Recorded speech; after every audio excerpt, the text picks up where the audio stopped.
Back guys, कैसे हो आप सभी? बहुत बढ़िया ना, बहुत अच्छे। सो आज का जो नया टॉपिक है इसमें हम पढ़ने वाले हैं कुछ नया, ठीक है। और वो नया कॉन्सेप्ट जो है उसका नाम है electric potential due to an electric dipole. ये क्या चीज़ है sir? What is electric dipole? तो आपने क्लास 11th में पढ़ चुके होंगे कि भाई डाइपोल क्या होता है। देखो, डाइपोल मतलब दो पोलैरिटी, डिफरेंट पोलैरिटी। तो डाई मतलब टू। सो हमें अभी चार्ज के लिए पढ़ना है तो यहाँ पे पोल जो है उसको हम कहेंगे भाई एक पॉजिटिव चार्ज और एक निगेटिव चार्ज, इसे हम कहेंगे डाइपोल। तो अगर ये दोनों चार्जेस पास में रखेंगे तो ये न्यूट्रल बन जाएंगे। तो इसको हम थोड़ा सा सेपरेट कर देते हैं।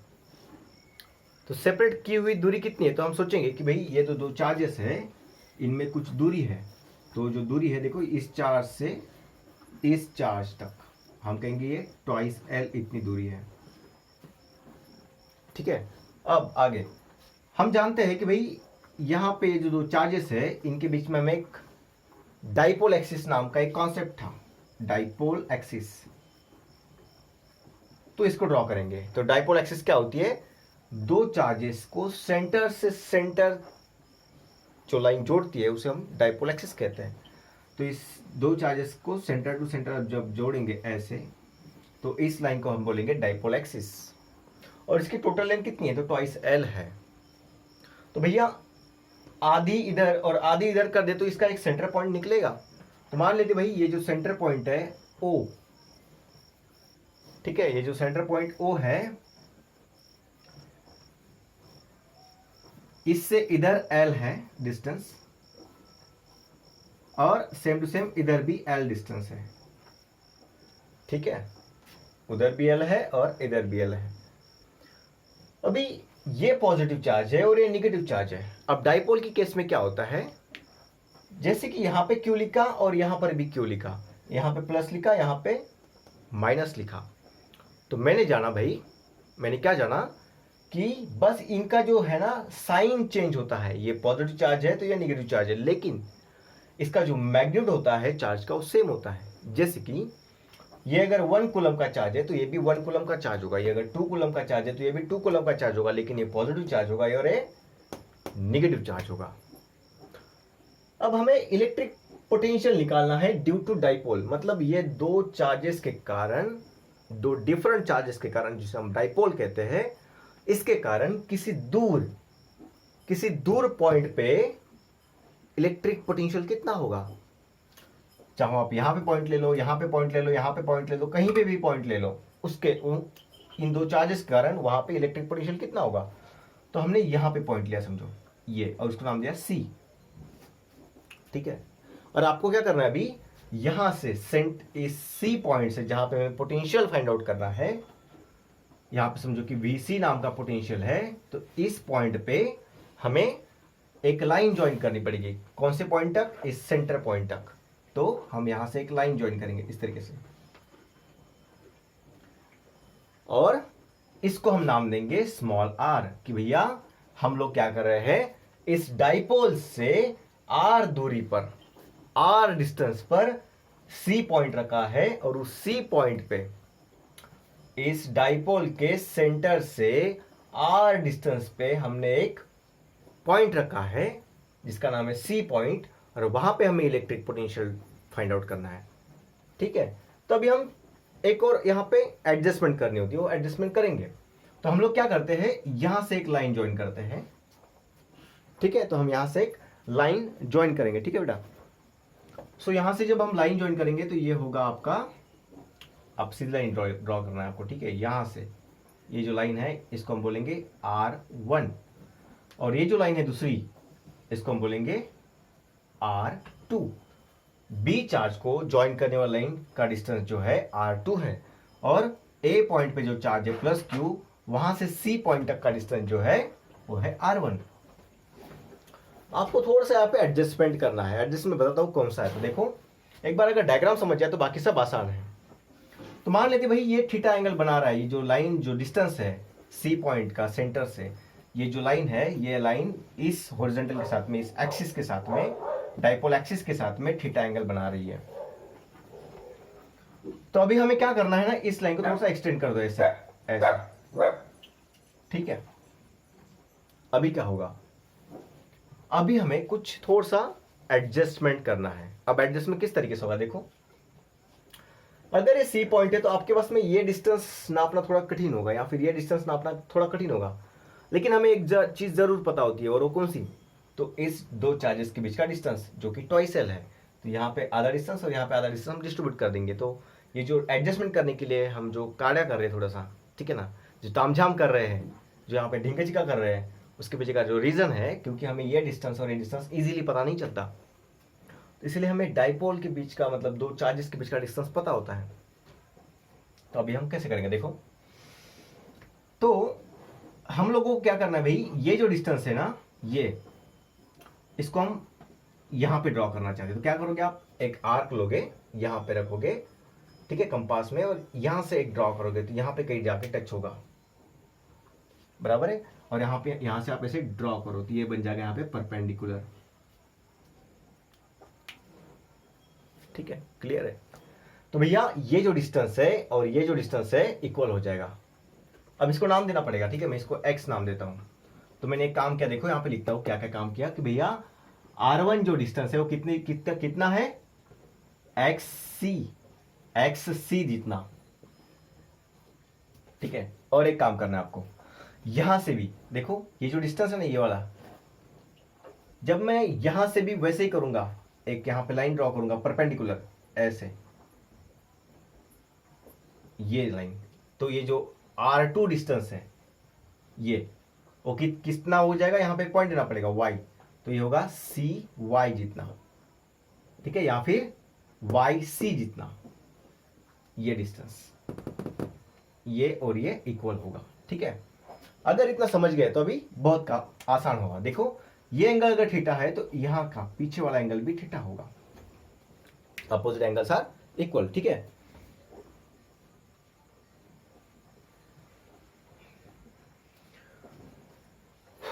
तो ये सब ठीक था, डायग्राम समझ गए, सब कुछ समझ गया हमने। डाइपोल एक्सिस क्या होता है वो भी पढ़ा, कि भाई ये दो चार्जेस के सेंटर टू सेंटर जो लाइन ज्वाइन करेंगे उसको हम डाइपोल एक्सिस कहेंगे। अब सब क्लियर है सर, हमको अभी बस आप डिराइव कैसे करना है बताइए। तो एकदम सिंपल बात है, आपको जो कंस्ट्रक्शन किया उसको लिखना पड़ेगा, डाइपोल के बारे में लिखना पड़ेगा, ठीक है। मैं थोड़ा सा किताब से थोड़ा हट के डेरिवेशन करने वाला हूँ, थोड़ा सा अलग, क्योंकि किताब में आपका बहुत कॉम्प्लिकेशंस किए हैं उन्होंने, तो मैं थोड़ा सा एडजस्ट कर रहा हूं, थोड़ा सा चेंज करूंगा, थोड़ा सा इतू सा चेंज। बाकी सब कुछ एज इट इज आपको टेक्स्ट बुक से भी लिख सकते हो आंसर, या फिर आप अपने जो भी डाइजेस्ट है जहां से भी आप पढ़ रहे हो वहां से लिख सकते हो, बस थोड़ा सा चेंज करूंगा आंसर को, ठीक है। अभी देखते हैं। तो सब आपको पता है भाई कि हमारे पास में एक डाइपोल है, डाइपोल में दो प्रकार के चार्ज है, एक पॉजिटिव और एक निगेटिव। सो इलेक्ट्रिक पोटेंशियल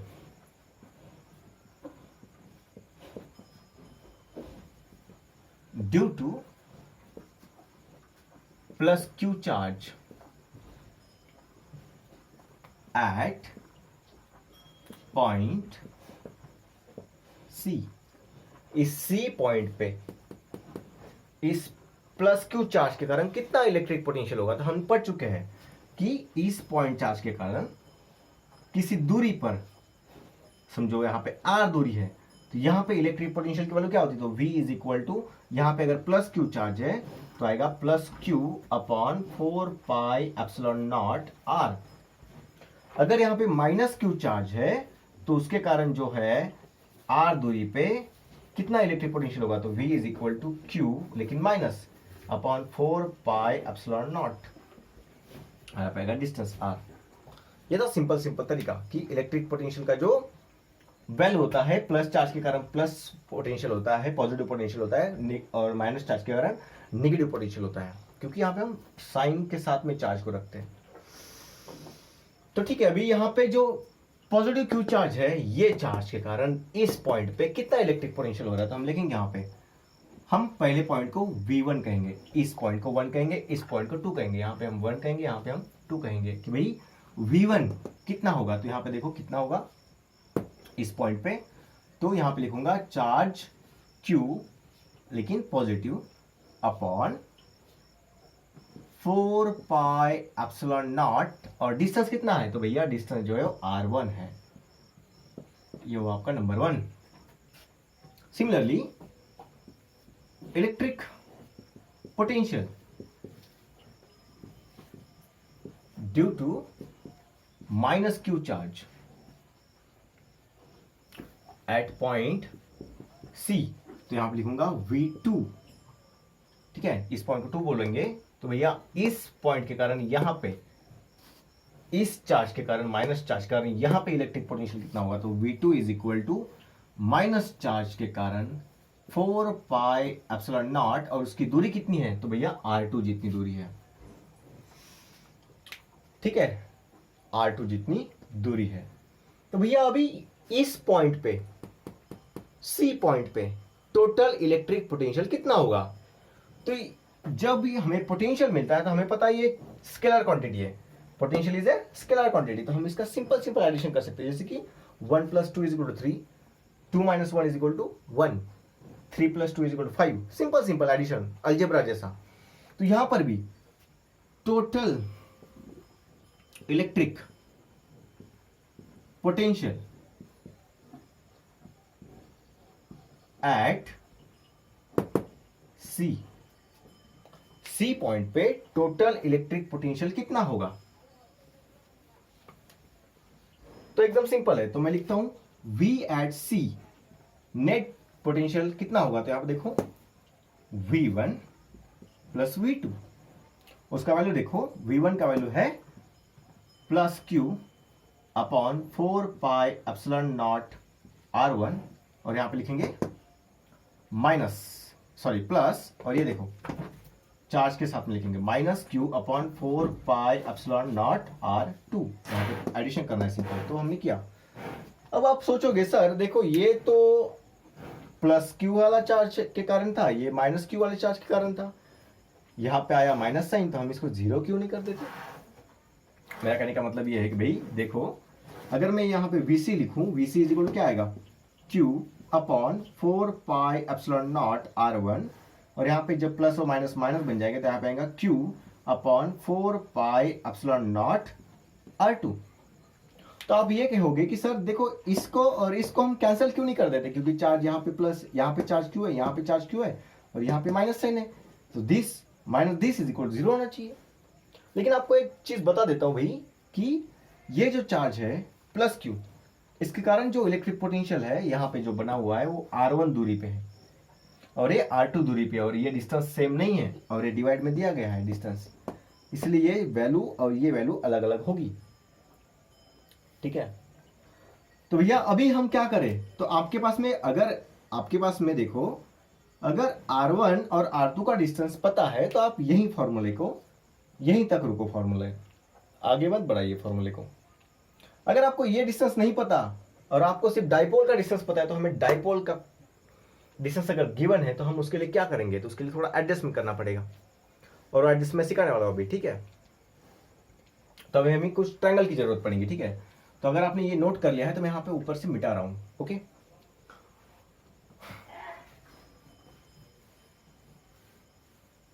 तो अभी मुझे 2 ट्रायंगल की जरूरत पड़ेगी। देखो इन ट्रायंगल, ये वाला पहला, यहां पे ए है, यहां पे ओ है। ओके, सो XOA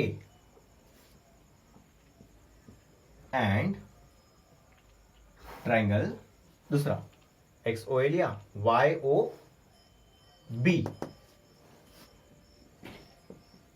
सो पहले इन ट्रायंगल XOA में क्या होने वाला है, देखो यहां पे हम कॉस लगाने वाले हैं। क्यों लगाने वाले हैं पता चल जाएगा थोड़ी देर में। तो जब हम कॉस लगाएंगे तो देख कॉस क्या होता है, एडजेसेंट अपॉन हाइपोटेनियस। ठीक है, एडजेसेंट अपॉन हाइपोटेनियस। सो भैया एडजेसेंट का वैल्यू क्या है, देखो थीटा के एडजेसेंट ये वाले वैल्यू है, ये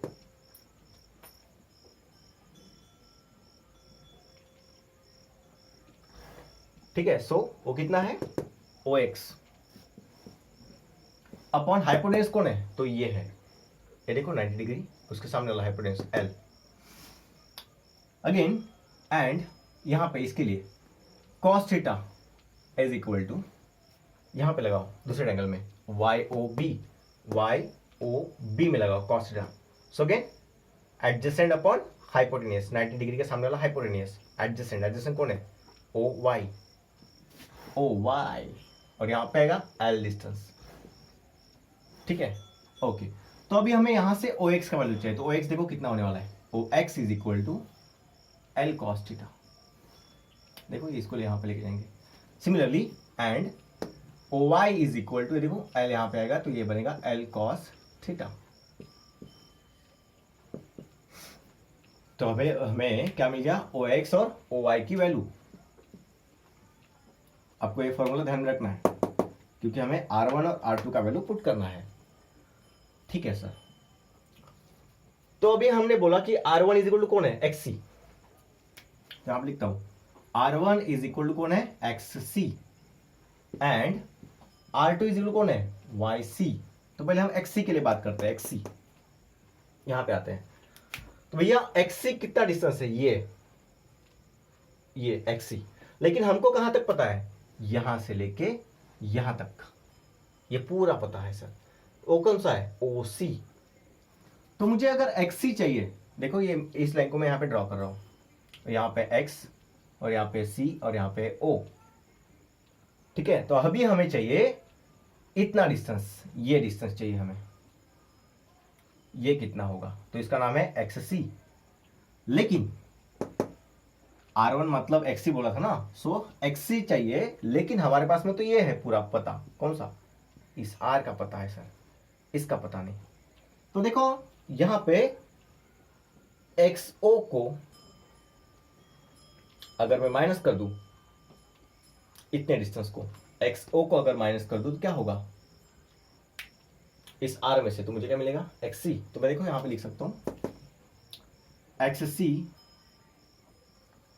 ठीक है, मैं इसको मिटा रहा हूं, ये भी मिटा दूंगा। ठीक है, ये रहने देते हैं। तो R1 is equal to XC, इतना डिस्टेंस इज इक्वल टू क्या, ये पूरा डिस्टेंस R माइनस ये डिस्टेंस। देखो ये पूरे डिस्टेंस में से अगर मैं इसको माइनस कर दूं तो कितना मिलेगा, इतना सा डिस्टेंस। ठीक है, और ये कितना है, OX। और आपको अगर याद है तो देखो यहां पे R1 इज इक्वल टू, अगर XC है तो R माइनस OX, सो R माइनस OX का वैल्यू कितना निकाला, L cos थीटा। तो अच्छा सर, मतलब आप इसलिए तामझाम कर रहे थे यहां पे पुट करने के लिए।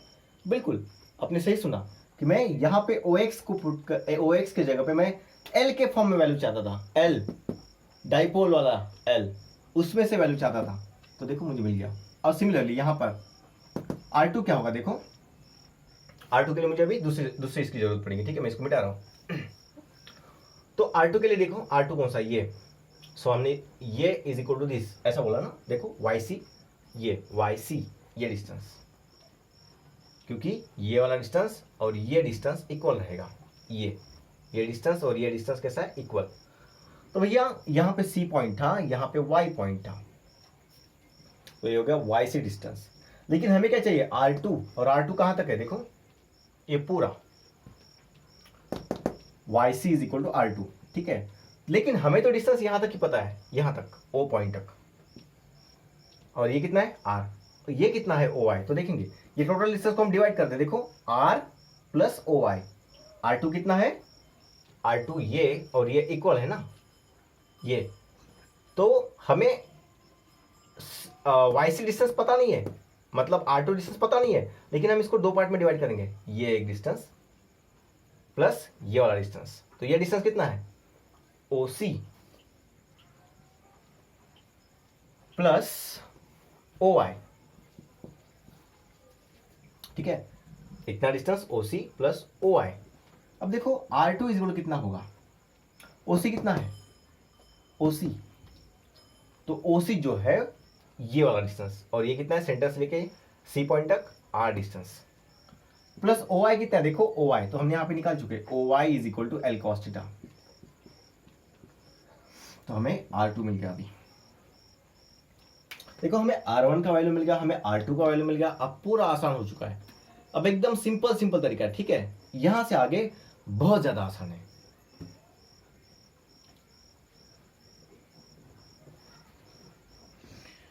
ठीक है, तो अभी ये फॉर्मूला हमें याद करना था, मैंने बोला था आपको ये फॉर्मूला याद करने के लिए, ठीक है। तो अभी डायग्राम का काम हो चुका है एक प्रकार से, तो मैं इसको मिटा रहा हूं।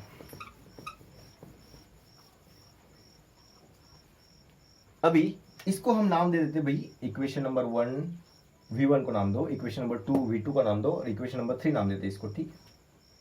Equation number 3। तो अभी VC देखो, VC में पुट करेंगे तो VC is equal to Q upon 4 pi epsilon naught, Q upon 4 pi epsilon naught. और इस R1 का वैल्यू कितना है? सो R1 का जो वैल्यू है वो है R minus L cos theta. यहाँ पे R1 की जगह पे मैं R1 लिख सकता हूँ R minus L cos theta, तो यहाँ पे लिखूंगा R minus L cos theta, और यहाँ पे माइनस, और यहाँ पे देखो Q upon 4 pi epsilon naught, Q upon 4 pi epsilon naught, और यहाँ पे R2 का डिस्टेंस कितना है? तो R2 है R plus L cos theta, R plus L cos theta, ये डिस्टेंस। अब सोचो यहां से Q common, 4 pi epsilon not भी कॉमन, तो VC इतना हुआ। लेकिन अभी कुछ बचा है यहाँ पे, तो हम ब्रैकेट के अंदर लिख देते हैं। यहाँ पे कुछ नहीं है, Q भी गया बाहर, 4 पाई भी एप्सिलॉन नॉट के साथ में पूरा बाहर, तो यहाँ पे क्या बचा? 1 ऊपर में बचा, और नीचे में ये बचा R minus L cos theta. यहाँ पे बचेगा माइनस, यहाँ से Q बाहर, 4 पाई एप्सिलॉन नॉट बाहर, तो बचा क्या? 1 upon R plus L cos theta. अब आगे क्या करेंगे? देखो एकदम सिंपल है। आगे क्या करना है आपको? यहां पे क्रॉस मल्टीप्लाई कर दो, सिंपल है। तो भैया VC इज इक्वल टू कितना होगा? देखो Q upon 4 pi epsilon naught, और यहां पे क्या होगा? देखो ये इसके साथ में होगा मल्टीप्लाई, तो यहां पे क्या आएगा? 1 into this R plus L cos theta, और यहां पे क्या होगा? माइनस, और ये इसके साथ मल्टीप्लाई होगा, तो 1 के साथ में कुछ मल्टीप्लाई करो वही आएगा, तो क्या होगा? R minus L cos theta. और यहाँ पे माइनस एन होने के कारण मैं यहाँ पे ब्रैकेट दे देता हूँ, और नीचे क्या होगा? इसका और इसका multiply, R minus L cos theta, एक ब्रैकेट में, दूसरा ब्रैकेट में ये R plus L cos theta. ठीक है, अब सुनो, हमने ये पढ़ चुके हैं। देखो A square minus B square is equal to क्या होता है? एक ब्रैकेट में ए माइनस बी, और दूसरे ब्रैकेट में ए प्लस बी। तो क्या हम ऐसा लिख सकते हैं? ए minus B into A plus B is equal to A square minus B square. बिल्कुल लिख सकते हो। तो यहां पे भी सेम देखो, a माइनस बी, दूसरे ब्रैकेट में a प्लस बी, तो मैं ऐसा लिख सकता हूं a minus b a plus b, तो मैं ऐसा लिख सकता हूं a square minus B square, तो मैं ऐसा लिख सकता हूं r square minus l square cos square theta. बिल्कुल लिख सकता हूं। तो यहां पे देखो क्या होगा? VC इज इक्वल टू यहां पे Q charge upon 4 pi epsilon naught, और यहां पे देखो क्या करने वाला हूं, जादू। यहां पे R plus L cos theta वैसे का वैसे, लेकिन ये जो माइनस साइन है यहाँ पे जाएगा, और यहाँ पे और आगे, तो माइनस साइन जब R के साथ मल्टीप्लाई होगा तो माइनस R बन जाएगा, और ये माइनस यहाँ पे गया तो प्लस बन जाएगा, और ये एल कॉस थीटा। ठीक है, और यहाँ पे देंगे हम ब्रैकेट इस तरीके से। अभी क्या करेंगे सर? तो अभी देखो नीचे वाला क्या करना है, a minus b a plus b, तो हम ये फॉर्मूला लगा सकते हैं, ए minus b a plus b, तो बन जाएगा क्या? A square minus B square. तो यहाँ पे क्या है? ए मतलब आर स्क्वायर, और बी मतलब कौन है? एल कॉस थीटा, तो minus l square cos square theta, क्योंकि यहाँ पे पूरे इसका स्क्वायर होगा ना। अगर एल कॉस थीटा का होल स्क्वायर है तो भैया स्क्वायर एल को भी जाएगा तो एल स्क्वायर बनेगा, और कॉस को भी जाएगा तो कॉस स्क्वायर बनेगा। ठीक है, इतना आसान है। अभी आगे क्या होगा भैया? सो यहाँ पे एक एजम्पशन करना है। देखो भैया मैं क्या एजम्पशन कर रहा हूं कि ये जो आर दूरी है ना, ये बहुत बहुत बहुत बहुत ज्यादा दूर हो सकता है देन एल। कैसे सर? तो देखो हमने एक डाइपोल निकाला था अभी भी, तो यहाँ पे जो है ना ये एल था, ये एल था, यहाँ पे पॉजिटिव चार्ज था, यहाँ पे निगेटिव चार्ज था, और यहाँ पे सी पॉइंट था, और सेंटर से ये वाला पॉइंट जो है इसको हमने स्मॉल आर बोला था। ये डिस्टेंस कितना भी दूर हो सकता है, लेकिन ये जो डिस्टेंस है ना डाइपोल के बीच का, ये लिमिटेड है और बहुत छोटा डिस्टेंस होता है, दो चार्ज के बीच का छोटा सा डिस्टेंस, और ये बहुत दूर हो सकता है। ठीक है, तो भैया इसलिए मैं क्या करता हूं ना, छोटा वैल्यू है, अगर मैं छोटा वैल्यू का स्क्वायर करूंगा तो ये बहुत स्मॉल आ जाएगा, और उसको भी मैं कॉस स्क्वायर के साथ में मल्टीप्लाई करूंगा तो और भी छोटा हो जाएगा। तो L square cos square theta, इसका वैल्यू जो है वो नियरली बहुत स्मॉल आएगा, और हेंस वी आर निग्लेक्टिंग। तो हमने इसको निग्लेक्ट किया, हम इसको निग्लेक्ट करने वाले हैं, छोड़ देंगे। ठीक है, तो अभी एकदम पिक पे आ गया। अभी यहां से बहुत आसान है आगे का डेरिवेशन, तो मैं यहां पे मिटा रहा हूं। ठीक है, ये आप नोट कर लीजिए फटाफट। ठीक है, नोट कैसे करना है, आपको पॉज करके नोट करना है।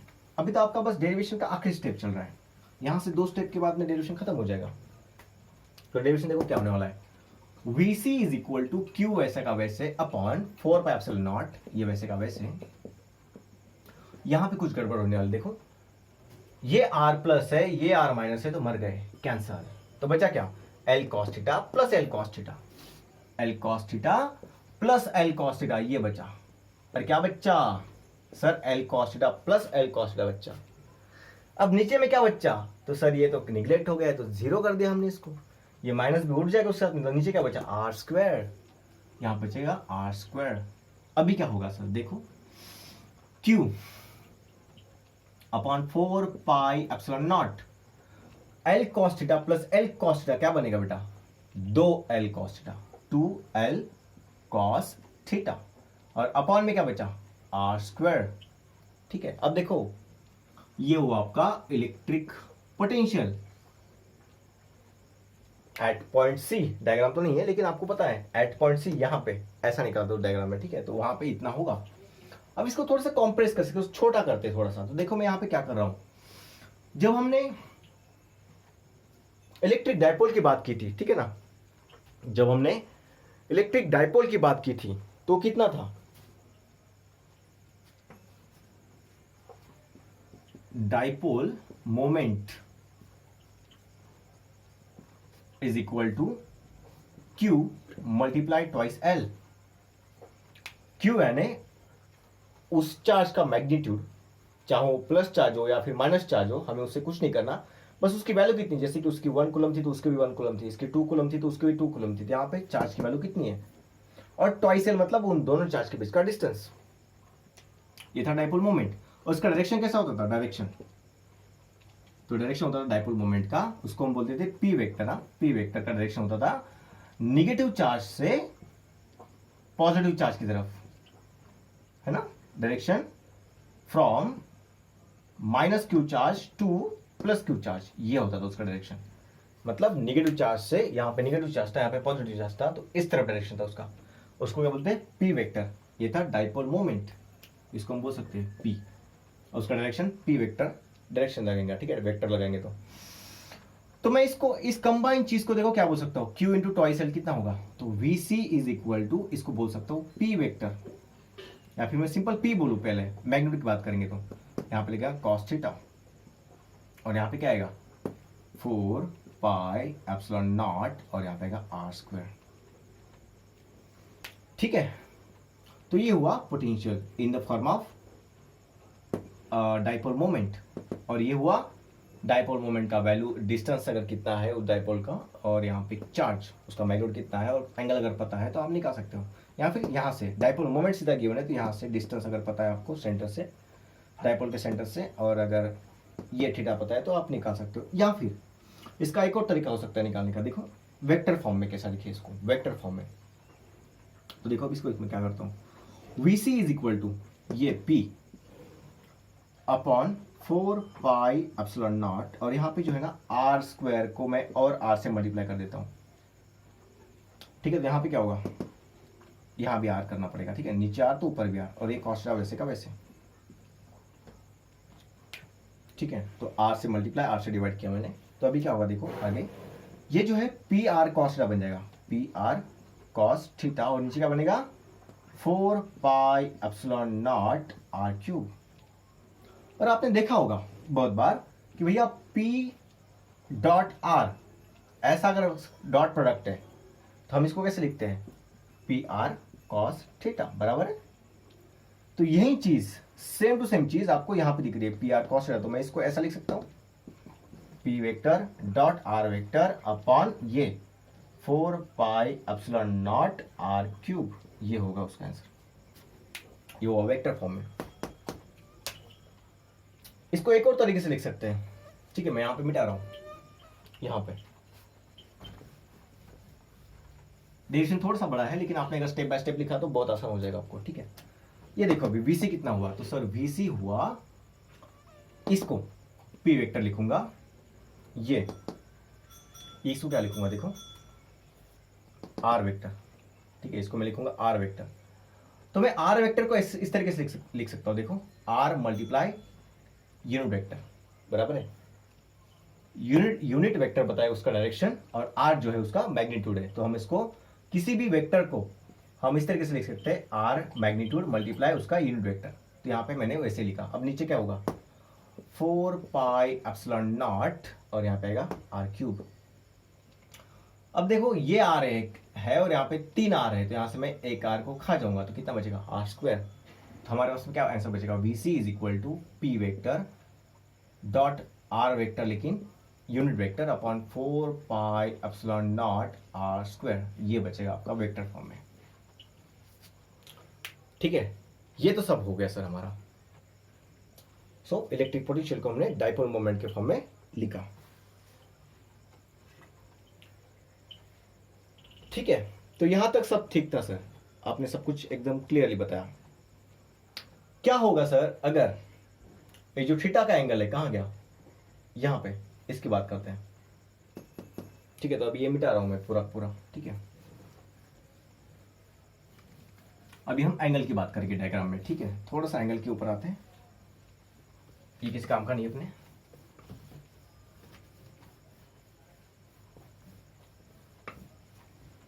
तो अभी हम एंगल की बात करते हैं कि भाई VC is equal to P cos theta upon 4 pi epsilon not R square. और हमारे पास में ये था एक डाइपोल था, plus q charge minus q charge, और यहाँ से हमने ये एक्सिस ड्रॉ की थी, इस किसी C पॉइंट पे हमने यहाँ से सेंटर से R दूरी पे इलेक्ट्रिक पोटेंशियल जानना था। ये इस केस में हो गया। तो एंगल कितना था, ये थीटा, कहाँ से मेजर किया था, पॉजिटिव चार्ज से। एंगल जो मेजर कर रहे हैं इस केस में कहाँ से कर रहे हैं, पॉजिटिव चार्ज से मेजर कर रहे हैं, ठीक है। अभी मैं बोलता हूँ कि theta is equal to 180 degree है। कहाँ से, मतलब जब हम 180 डिग्री मेजर करेंगे, देखो तो प्लस क्यू चार्ज यहाँ पे है, माइनस क्यू चार्ज यहाँ पे है, तो क्या होगा, ये जो एंगल है थीटा, ये अभी कुछ होगा, जब मैं इसको ऐसा पूरा ये करूँगा, मूव करूँगा, तो ये होगा 180 डिग्री, मतलब ये पूरा इस लाइन पे आ जाएगा, इस तरफ कहीं, यहीं पे, इस तरफ, ठीक है। यहाँ पे अगर कोई सी पॉइंट है इसी लाइन पे के ऊपर, एक्सिस के ऊपर, डायपोल एक्सिस के ऊपर, यहाँ पे, तभी तो ये एंगल जो है पूरा पूरा ये जो लाइन है यहाँ से ऐसे मूव की ऐसा हो जाएगा। सी पॉइंट जो यहाँ पे है, यहाँ पे, तो ये मूव होते होते कहाँ पे जाएगा, यहाँ पे, ठीक है, ऐसा। तो भैया ये होगा पूरा 180 डिग्री का एंगल, ठीक है। तो सर इस केस में इलेक्ट्रिक पोटेंशियल का वैल्यू कितना होगा, तो देखिए पुट करते हैं। So VC is equal to P cos 180 upon 4 pi epsilon naught आ पाएगा R स्क्वायर, और 180 कितना होता है, -1, तो क्या होगा, VC इज इक्वल टू -1 आएगा, तो -P upon 4 pi epsilon not R square, ठीक है। अब when theta is equal to 0 degree, जब 0 डिग्री पे हो तब कैसा, मतलब ये जो लाइन है हमने इस तरफ निकाला था अभी, तो 180 डिग्री हो गया था। अभी क्या करें, ये थीटा है, इस तरफ बढ़ेगा तो इस तरफ कम होगा, तो ये होगा 0। तो जब ये वाली लाइन यहाँ पे कहीं इस तरफ लाई कर रही होगी सी पॉइंट, ठीक है, तो यहाँ पे पॉइंट था, तो मैं इसको मूव करूँगा 0 डिग्री की तरफ, तभी मेजरमेंट कहाँ पे आएगा, इस तरफ 0 आएगा ये। तो इसको जब ऐसा मूव करूँगा तो ये कहीं 0 यहाँ पे आएगा इस लाइन के ऊपर। तो जब थीटा इज इक्वल 0 डिग्री होगा तो इस सी पॉइंट पे कितना होगा potential difference, so VC is equal to potential difference है electric potential at a point C, so ये होगा P cos 0 degree upon 4 pi epsilon naught square. तो देखो P cos 0 कितना होता है 1, तो ये आएगा plus P upon 4 pi epsilon naught square. तो जब भी आपका एंगल 0 डिग्री का होता है तब ये पोटेंशियल रहेगा, electric potential at this point, C point पे। और अगर आपका एंगल 180 होता है तो इस तरफ से जब मूव करेंगे और इस तरफ जब मेजर करेंगे एंगल यहाँ से ऐसे 180, तो यहाँ पे कुछ पोटेंशियल होगा, वो कितना निगेटिव में। तो निगेटिव चार्ज की तरफ निगेटिव पोटेंशियल था और पॉजिटिव चार्ज की तरफ पॉजिटिव पोटेंशियल था, ऐसे भी हम कह सकते हैं। अब यहाँ पे क्या होगा, इस पॉइंट पे सीधे वर्टिकल पॉइंट पे जब 90 डिग्री होगा angle, theta is equal to 90 degree, मतलब हमारा सी पॉइंट बराबर यहाँ पे होगा। तो एंगल जब मेजर करेंगे यहाँ से तो theta is equal to 90 degree यहाँ पे कहीं पे आएगा। तो electric potential when theta is equal to 90 degree है तो भैया क्या होगा, तो देखते हैं अभी, ठीक है, फटाफट हो जाएगा ये। तो सर आएगा देखो VC is equal to P cos 90 degree, और यहाँ पे क्या आएगा बेटा नीचे 4 pi epsilon not r square. तो P वैसे का वैसे cos 90 कितना होगा 0, और यहाँ पे क्या आएगा 4 pi epsilon not r square VC। तो भैया 0 से मल्टीप्लाई करो, उसको डिवाइड करो 0 से, तो यहाँ पे 0 को डिवाइड करो किसी भी नंबर से तो 0 आएगा। तो भैया इलेक्ट्रिक पोटेंशियल 90 डिग्री पे कितना होगा, तो 0 होगा। मतलब ये कि इस तरफ से और इस तरफ से इक्वल लेंथ होगा, इक्वल लेंथ होगा, यहाँ से इस जो प्लस चार्ज से माइनस चार्ज से इक्वल लेंथ पे होगा। तो यहाँ पे जो है सी पॉइंट पे एग्जैक्टली वर्टिकल पे पोटेंशियल की वैल्यू 0 होगी डायपोल के कारण। वेरी सिंपल था, बहुत प्यारा डेरिवेशन था, थोड़ा सा लंबा हुआ होगा, ठीक है, लेकिन बहुत काम की चीज़। मैंने इसमें एक एक पॉइंट डिटेल में एक्सप्लेन किया विद द बेसिक कॉन्सेप्ट्स। तो अभी हम इसके ऊपर का एक न्यूमेरिकल करेंगे, बहुत छोटा सा। जो है नेक्स्ट न्यूमेरिकल बहुत आसान है, बहुत ही प्यारा है। जितने मैंने पढ़ा चुका हूँ अभी आखिरी में जो कॉन्सेप्ट पढ़ा है मैंने, 90 डिग्री पे कितना होता है, अलग अलग एंगल पे कितना होता है, या फिर डायपोल एक्सिस पे कितना होता है, तो उसके लिए हम निकालेंगे भी, ठीक है। तो ध्यान दो अभी थोड़ा सा। ए short electric dipole has a dipole moment of इतना।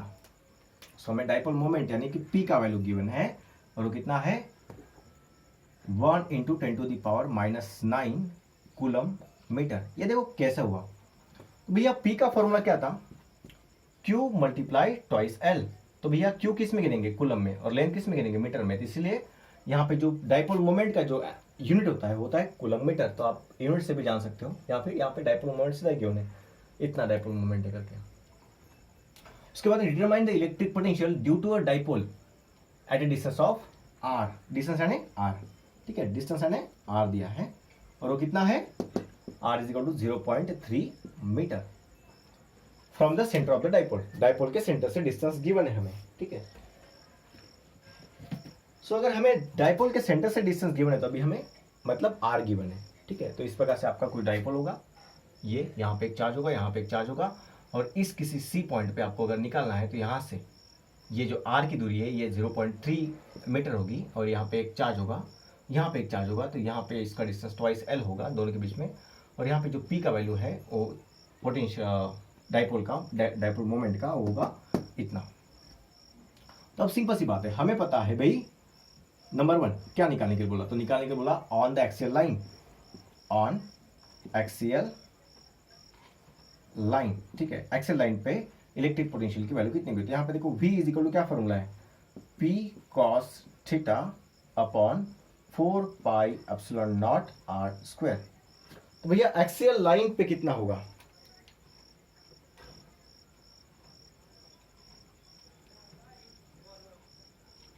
ठीक है। तो उस वक्त हमें जो है इस cos थीटा को 1 पकड़ना होगा, ठीक है। एक्सियल लाइन पे है तो यहाँ पे हम cos थीटा को 1 पकड़ेंगे, ठीक है, क्योंकि यहाँ पे 0 डिग्री एज्यूम करना, तो यहाँ पे जो थीटा का एंगल है वो 0 डिग्री एज्यूम करेंगे हम।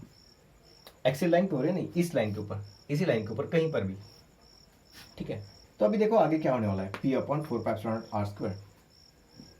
सो P का वैल्यू कितना है, सो P का वैल्यू है इतना 1 × 10⁻⁹ अपॉन r स्क्वायर का वैल्यू कितना है, r कितना है 0.3, और उसका क्या आएगा स्क्वायर। और यहाँ पे इसका कितना वैल्यू होता है 1/4 पाई एप्सिलॉन नॉट का, तो होता है 9 × 10⁻⁹ जितना। हम कर चुके इसको। अब यहाँ से आप जब कैलकुलेशन करोगे तो आपको कुछ इस प्रकार से आंसर मिलेगा, देखो। तो आपका जो आंसर आएगा वो आएगा 100 वोल्ट। कितना आएगा 100 वोल्ट जितना आंसर आएगा, आप करके देख सकते हो, ठीक है। तो यहाँ पे मैं करके बता सकता हूँ, देखो ये हम लोग यहाँ पे करके बताएंगे आपको, ठीक है। तो यहाँ से आगे बढ़ते हैं भाई, इलेक्ट्रिक पोटेंशियल एक्सियल लाइन पे कितना होगा, तो देखो 9 इंटू 10⁻⁹ और आप 1 के साथ किसी को मल्टीप्लाई कर तो वही आंसर आएगा। यहाँ पे क्या है +9, ठीक है। यहाँ पे +9 है, यहाँ पे -9 है, तो यहाँ पे लिखूंगा 10⁻⁹ और डिवाइड में क्या होगा, देखो इस 3 का जो स्क्वायर होगा वो इस प्रकार से आएगा, ठीक है। तो मैं यहाँ पे इसको सेपरेट करता हूँ। मैं 3 को अगर 3 लिखूँ और 0.3 को अगर 3 लिखूँ तो यहाँ पे मुझे 10⁻⁻1 लिखना पड़ेगा, यहाँ पे आएगा स्क्वायर। देखो यहाँ पे अगर एक डिजिट से शिफ्ट करता हूँ तो ये 3 बड़ा नंबर हो जाएगा और यहाँ पे मुझे माइनस देना पड़ेगा एक छोटा करने के लिए। तो अभी देखो 9 ये कैंसिल हो जाएंगे एक दूसरे साथ में, +9 -9, यहाँ पे क्या होगा 3 का स्क्वायर 9 और ये क्या होगा 10 का पावर -1, ठीक है। और ये जो इसका भी स्क्वायर होगा तो 1 × 2 हो जाएगा -2, ठीक है। अभी क्या होगा देखो 9 9 कैंसिल हो जाएगा तो यहाँ पे क्या होगा 10 टू पावर ऊपर जाएगा तो +2 बन जाएगा। तो भैया V = कितना हुआ 10 टू पावर +2 और +2 मतलब कितना होता है 100। सो V = 100 वोल्ट, यही तो आंसर हमने निकाला था यहाँ पे, ये सीधा, ठीक है। अब ऑन इक्वेटोरियल लाइन, तो यहाँ पे क्या होगा देखो सेकंड नंबर की बात करते हैं। ऑन इक्वेटोरियल लाइन, तो भैया इक्वेटोरियल लाइन पे मतलब थीटा = 90 डिग्री होता है। अब अगर हम यहाँ पे इस फॉर्मूले का यूज करेंगे तो क्या होगा V = P cos 90 degree upon जो भी आंसर आएगा 4πε0 और यहाँ पे आएगा r² की जगह पे 0.3 का होल स्क्वायर। और जब cos 90 का वैल्यू पूछेंगे तो भाई 0 होता है, तो V = 0 at equatorial. So equator पे 0 हो जाएगा। इक्वेटर माने ये एग्जैक्टली इस चार्ज और इस चार्ज के बीच में जो सेंटर होगा यहाँ से एकदम वर्टिकल 90 डिग्री पे, ठीक है। उसके बाद में जो आखिरी है वो है 60 डिग्री पे। अब cos 60 कितना होता है उसके हिसाब से आप वैल्यू निकालो, ठीक है। तो मैं इसको मिटा रहा हूँ अभी, ये अब इसको नोट कर लो फटाफट।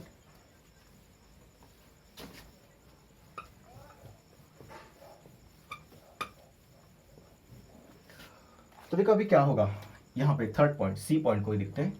Theta = 6 degree with dipole axis. Dipole axis अपने 6 डिग्री पे कितना होगा, तो हमें P cos 60 अपॉन 4πε0 और यहाँ पे आएगा r² के जगह पे 0.3 का होल स्क्वायर और P के जगह पे आएगा वो वाला वैल्यू कौन सा, ये 1 × 10⁻⁹। तो देखो cos 60 कितना होता है, cos 60 कितना होता है, तो देखो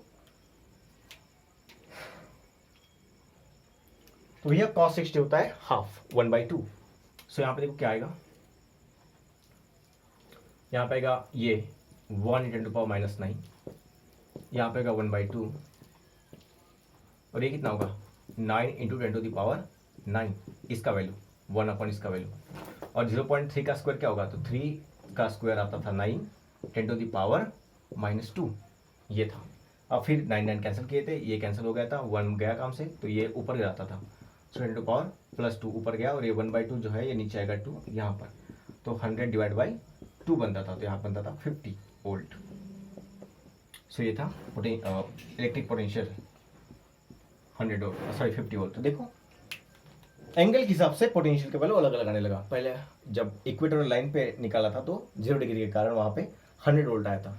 जब हम थोड़ा सा ऊपर उठे 60 डिग्री पे तो यहाँ पे आया 50 वोल्ट। अब जब हॉरिजॉन्टल हो गए पूरे तो भाई 0 वोल्ट बना था, ठीक है। तो जब भी आप यहाँ से दूर जाते हो यहाँ तक, तो यहाँ पे जो है इलेक्ट्रिक पोटेंशियल सबसे कम होता है, इक्वेटर पे होता है 0। यहाँ पे मैक्सिमम होगा 100 था यहाँ पे, और यहाँ बीच में कहीं 60 डिग्री पे ये था 50। तो आप देख सकते हो भाई इलेक्ट्रिक पोटेंशियल जो है वो बढ़ता है, सॉरी कम होता है इक्वेटोरियल पे, और इस तरफ जो है बढ़ेगा एक्सियल डाइपोल एक्सिस की तरफ बढ़ेगा, ठीक है। ऑब्वियस सी बात है यहाँ पे कम क्यों होगा, क्योंकि इस चार्ज के कारण इस चार्ज के कारण ये एक दूसरे को कैंसिल आउट करेंगे, ठीक है। क्योंकि ये प्लस चार्ज था और ये माइनस चार्ज अगर है तो इसके कारण यहाँ पे इलेक्ट्रिक पोटेंशियल वैल्यू की 0 आएगी। इस तरफ जब जाएंगे तो 0 आएगी और इस तरफ बढ़ेगी, सिंपल सी बात है, ठीक है बेटा। तो इस प्रकार से हमको करना था, बहुत ही आसान और बहुत ही प्यारा टॉपिक था। आई होप आप सभी को समझ में आया होगा। अगर आपको कुछ दिक्कत है तो आप वहाँ पे लिखिए, या फिर आप इसको वीडियो को 2 बार देखिए। और मैं चाहता हूँ आपने एक बार वीडियो को देखा तो डाउट थोड़ा सा हो सकता है दिमाग में, तो आप उस वीडियो को दोबारा देखिए 2 की स्पीड से, या फिर आप इजीली देख सकते हो, आपके पास में बहुत समय है अभी, ठीक है।